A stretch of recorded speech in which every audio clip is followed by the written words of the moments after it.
பல வருடங்களுக்கு முன்னாடி இஸ்ரவேல் தேசத்தில் யாக்கோபு என்ற மனிதன் வாழ்ந்தார். அவருக்கு 12 மகன்கள். அந்த மகன்களிலேயே ஒருவன் மட்டும் அவரின் இதயத்திற்கு ரொம்ப நெருக்கமானவன்.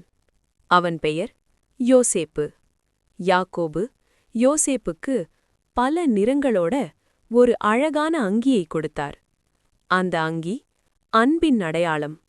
ஆனா அதே அங்கி அண்ணன்களின் மனசுல பொறாமையை வளர்த்தது. யோசேப்பு ஒரு நாள் ஒரு கனவு கண்டான். அவன் சொன்னான், நாம் கட்டிய சோழக்கட்டுகள் என் கட்டுக்கு முன்னாடி வணங்கினது போல இருந்துச்சு. அண்ணன்கள் மௌனமாயிருந்தாங்க. இன்னொரு நாள் இன்னொரு கனவு. சூரியன், நிலா, 11 நட்சத்திரங்கள் என்னை வணங்கினது. அந்த நிமிஷம் பொறாமை கோபமா மாறுச்சு. ஒரு நாள் யாக்கோபு சொன்னார், உன் அண்ணன்களை பார்த்து வா.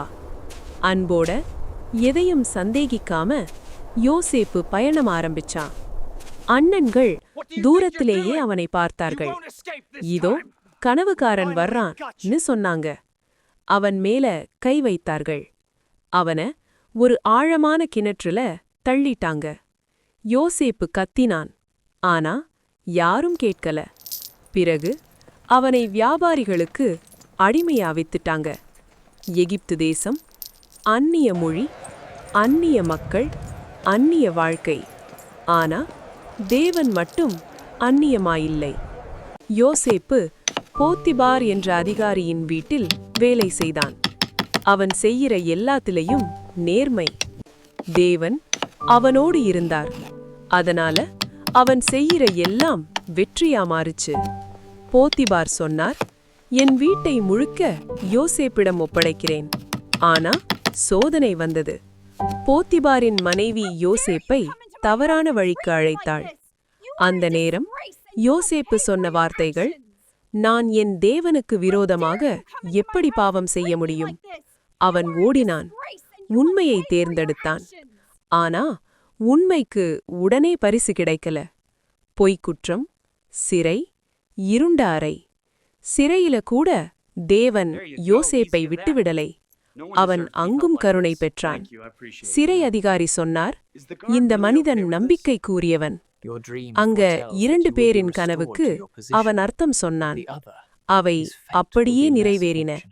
ஆனா யோசேப்பு மறக்கப்பட்டான். வருஷங்கள் கடந்தது. ஒரு நாள் எகிப்து ராஜா பயந்துட்டு விழிச்சார். ஒரு கனவு, பிறகு இன்னொரு கனவு.